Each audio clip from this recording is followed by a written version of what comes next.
pilsētā ir nepieciešami iedzīvotājus vienojoši pasākumi, kā piemēram skrējiens Ielpo Reizekni, kas solās būt ikgadējs notikums.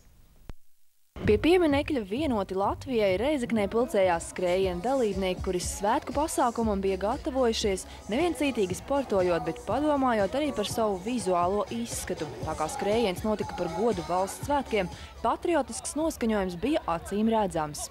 Manuprāt, ka patriotisms izpaužas tādā veidā, ka mēs katrs esam Latvijas iedzīvotājs, ka mēs paliekam Latvijā, strādājam šeit un mīlam šo zemi. Un arī, protams, atzīmējam svētkos, kā mēs to darīsim skrienot. Tas vieno cilvēkus un komandas pieņemsim, jā. Tas ir diezgan iespaidīgi. Es domāju, to varētu ieviest arī citās Latvijas pilsētās. Tāda kā tradīcija 18. novembrī.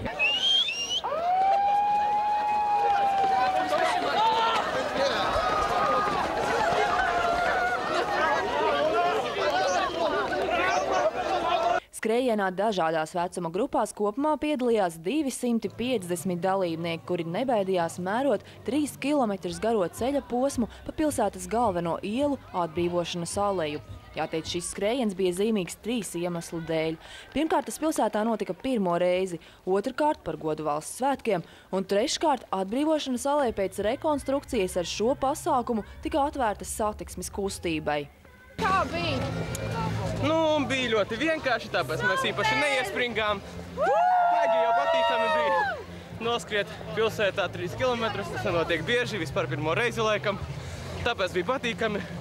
Tā ir visa mūsu komanda, mēs esam foršās mītīpās. Pieklusi šeit nocietāšies, bet ļoti labi, bija labi. Mēs esam priecīgi, viss kārtībā. Jūs šodien varētu lepoties ar saviem Reizeknes jauniešiem? Es domāju viennozīmīgi, ka es varu lepoties ar reizekniešiem kopsumā, jo izrādījās, ka mums nav vienaldzīgi šie svētki un nav vienaldzīga mūsu dalība šajos svētkos. Skrējiena dalībnieki veicot kopīgo vienotības distanci bija gandarīti, jo šis pasākums neprasot nedaudz pūļu, ne finanšu līdzekļus, bija panācis gaidīto cilvēku prieku par sevi, līdz cilvēkiem un savu valsti. Lāsma Zute, Roberts Kalniņš, Latgales reģionālā televīzija. Ar citiem materiāliem jau tiksimies panorāmā 8:30 vakarā, bet gan ieskats svētdienas de facto tematos. Pēc Snoras bankas nedienām Lietuvā ierobežojumu uzlikt arī Latvijas Krājbankai. De facto skaidro, kāpēc bez bankas darbības ierobežojumiem nevarēja iztikt un vai Snoras problēmas var ietekmēt arī situāciju Latvijas banku sektorā. Kā mēs zinām, kas apvieno bankas un mušas, ir tas, ka viņas abas ir nosist ar avīzi. Premjeras Valdis Dombrovskis savā paspārnē koncentrē varu. De facto skaidro, kāpēc zem premjera biroja veido jaunu iestādi ar vairākus 100 000 latu lielu budžetu,